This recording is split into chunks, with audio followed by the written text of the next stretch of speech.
Hello everyone, it is your boy Winster and I am back at it again with another video. Hopefully everyone that is watching this video is having a phenomenal, amazing day. Of course, shout out to my YouTube channel members, shout out to Why Not, shout out to Staying Young, shout out to Thomas Mead. I appreciate you guys. Thank you so much for your support. And quick update, there have been some changes on the channel membership. We have now updated the perks. Of course, you're going to get your shout out on every single full video. You are going to get early access on every single full video. And you guys are going to be able to request games with me, be it on Yu-Gi-Oh! Pro, maybe IRL through like Discord or something, or through Master Duel. And on top of it all, we lowered the price, so be sure to check it out. It's going to be in the description box. I would appreciate any kind of support if you guys can, of course. Also, consider subscribing to the channel. Our goal for this is to hit 5,000 subscribers before we hit the end of the year. So we got 2 months, guys. I would appreciate if you guys could turn on the notification bell. That way you guys could stay up to date. And of course, I am going to be doing a giveaway still. I just been so busy. Of course, we're going to be doing the ultimate offering, an ultimate offering. So keep that in mind. This is going to be going on. I'm still deciding on what we're going to give out with this, but because we hit 4,000, we're going to be giving that away in some maybe tins, maybe a mat, something along those lines. But let's get started on today's combo tutorial. Super excited to showcase this. Since Snake Eyes Azamina has been running around, what a better time to showcase what the deck is fully capable if you are interested in playing the deck. So we're going to be showcasing a Fiendsmith Snake Eye Azamina combo tutorial. I'm going to show you a couple combos. But let's go ahead and get started. Our first combo is going to consist of 2 cards. It's going to be Tribute Fodder. So this could be any monster. Doesn't need to be Veiler, but it could be anything. And then our actual combo piece is going to be Deception of the Sinful Spoils. 2-card combo, technically 1.5 because this could be any monster. It just needs to be a monster in order to be tributed. So to start off the combo, we are going to activate Deception of the Sinful Spoils, and then we're going to activate the card. It always throws me off that this is a continuous. I always just want to send it to the graveyard, but we're going to tribute our effect Veiler or monster that is in our hand, and then we're going to go ahead and search a Azamina card. Here, we're going to go ahead and add the new hollowed Azamina, essentially a fusion polymerization specifically for the Azamina cards. So what we're going to do now is activate the hollowed Azamina. We're going to go ahead and reveal our fusion, which is going to be Murcielago, and then we're going to go ahead and summon it. And then this sends the deception as cost. And then on a new chain, we're going to go ahead and activate Murcielago to search a Sinful Spoils card. Here, we're going to go ahead and search Wanted Seeker Sinful Spoils. Just absolutely crazy that you could search out the Wanted with this. Just insanely broken in my opinion. So now we're going to go ahead and activate Wanted, and we're going to go ahead and search. We're going to go ahead and search out Diabellstar the Black Witch. You're not going to search out Diabell Snake Eyes here, okay? So now, again, this is a 1.5 combo piece, and we want to make sure we're optimal as we can. We're going to go ahead and activate Wanted from our graveyard, banish it as cost, put this at the bottom, and draw 1 card. So Deception goes at the bottom, draw 1. Look at that, we drew another Veiler. Doesn't really matter, but we're going to use this as a combo piece. We're going to go ahead and summon out the Diabellstar by discarding this. Does not activate, but on summon, we're going to go ahead and activate the Diabellstar. We're going to go ahead and place OSS, Original Sinful Spoils, directly from our deck onto the field. Now we're going to have these 2 monsters to link off. We're going to go ahead and go into Moon of the Closed Heaven. And then now in our graveyard, we're going to go ahead and activate the Hollowed Azamina by shuffling back the Murcielago per cost, not per effect. So that goes first, and this gets added to our hand. Now, the great thing about the Hollowed Azamina is that you could activate it by sending to the graveyard the Sinful Spoils card. It could be in your hand, it could be face up on the field, and it could even be face down, which this is. And all you have to do is reveal it at the end. So we're going to activate the Hollowed Azamina. We're going to go ahead and reveal our monster, and then summon it, and then send these 2 to the graveyard. So what this actually does, Azamina Ilva Silva is going to be the Omni Negate. Tributes as cost, negate a card. So now, that's crazy that the Hollowed Azamina fusion effect is not once per turn, but adding to the hand is. But we're not done with our graveyard yet. We're going to go ahead and activate OSS by placing the Diabellstar at the bottom of our deck. banish this as cost, of course, and then place this at the bottom. And then that is going to give us access to our level 1 fire with Snake Eye Ash. Now, before we hard commit that normal summon, we're going to go ahead and link that off. And then we're going to go ahead and link into Fiendsmith Requiem.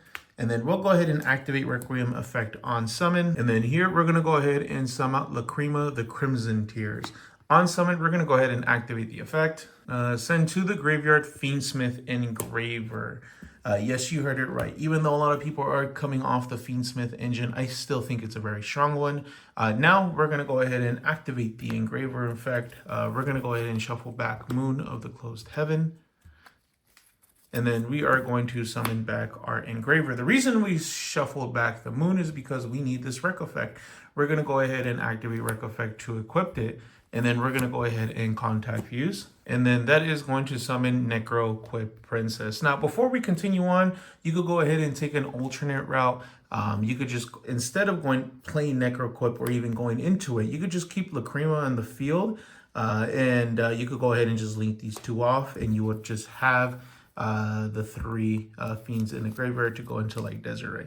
But again, we're going to go ahead and just go for a different approach here. We're going to go ahead and overlay, and then we're going to go ahead and go into Wave High King Caesar. So now we have the Omni Negate. We had that like on our 4th summon, and then now we have the Nibiru Negate.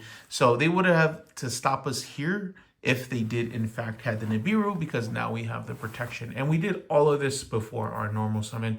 We're going to go ahead and now normal summon Snake Eye Ash and then activate the effect. And then we're going to go ahead and search out Snake Eye's Poplar, Snake Eye Poplar effect in hand, and then Snake Eye Poplar effect on field. That is going to go ahead and search us out Divine Temple, activate Divine Temple. A lot of this is going to be standard.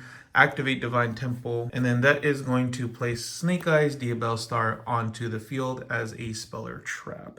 Now we're going to go ahead and activate Snake Eyes, do standard Snake Eyes combo. We're going to go ahead and summon from our deck the Snake Eye Oak, so we get another level 1 fire into rotation. Activate Oak, summon back the Snake Eye Ash, activate Oak effect. And then that is going to allow us to summon the Snake Eyes Flamebird, the best monster in this whole deck. Now we're going to go ahead and activate from our graveyard the Poplar effect, and then we're going to place the Diabell Star. And we're not even going to go into the Flamebird just yet. We're going to activate the Snake Eyes Diabells, and then we're going to go ahead and place our Oak into the Spell and Trap Zone. Link these as a link 2, and then we're going to go ahead and go into IP Masquerena. And then she's not going to stay here for a long time. We're going to just use her for a link 3. We're going to go ahead and go into Promethean Princess. At this point, we'll activate the Flamebird. And then we'll go ahead and summon back our Snake Eye Oak, or Ash, and Snake Eye Popular. It's really important where we place these. I would place them right here because we want to make sure we put our Flamebirds like right in the middle. That way he's like not anima target.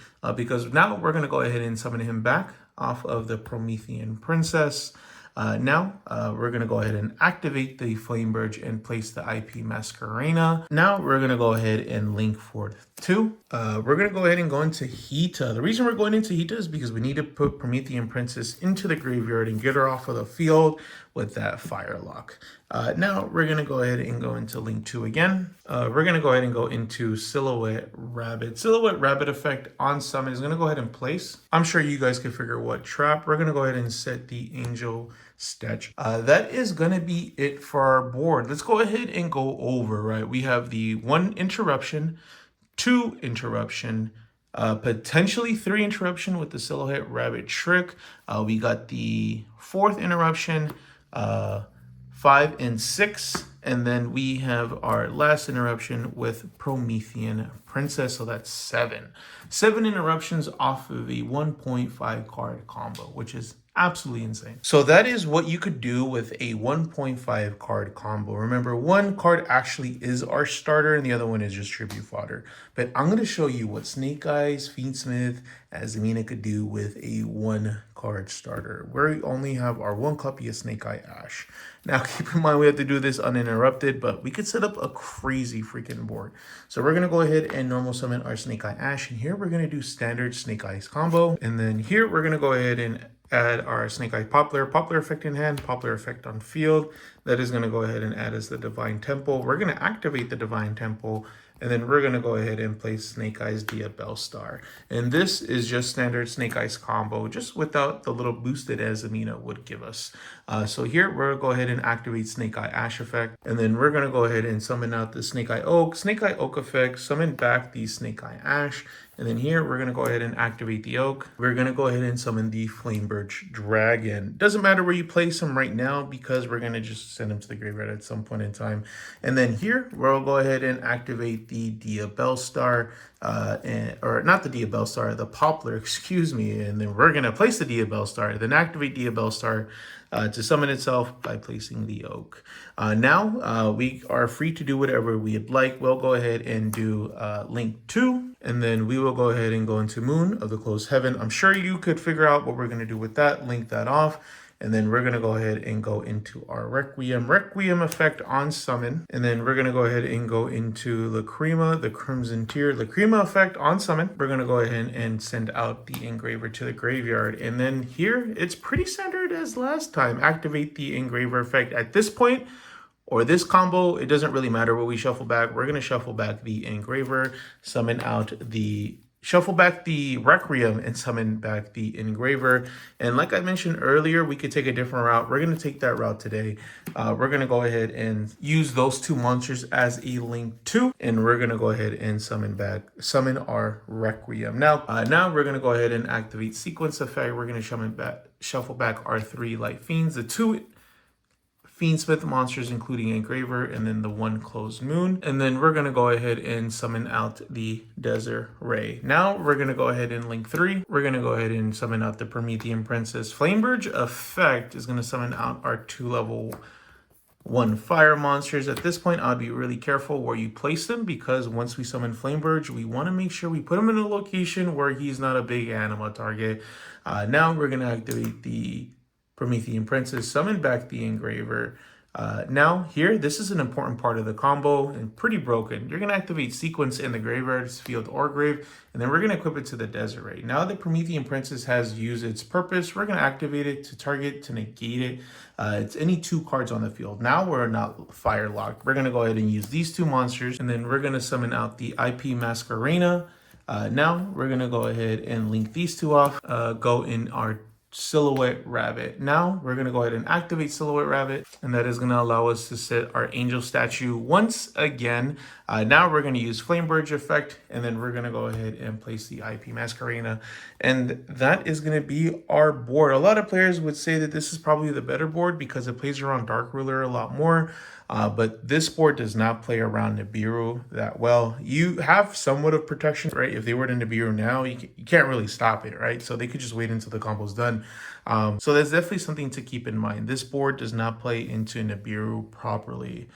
Whereas the other board does have imperm protection and Nibiru protection. If they imperm the Silva, and then right before we go into Wave King, the Nibiru us, yeah, they would have board wiped us, but by that point in time, we already had the normal summon of Snake Eye Ash in our hand. And even if we didn't, we would have been able to do it. We had Oasis in our graveyard and alongside Diabell, so we would have been protected there, but this board does not. It just plays around Dark Ruler no more, a lot better. Forbidden Droplet, the reason being is because you could activate the Chalk card, right?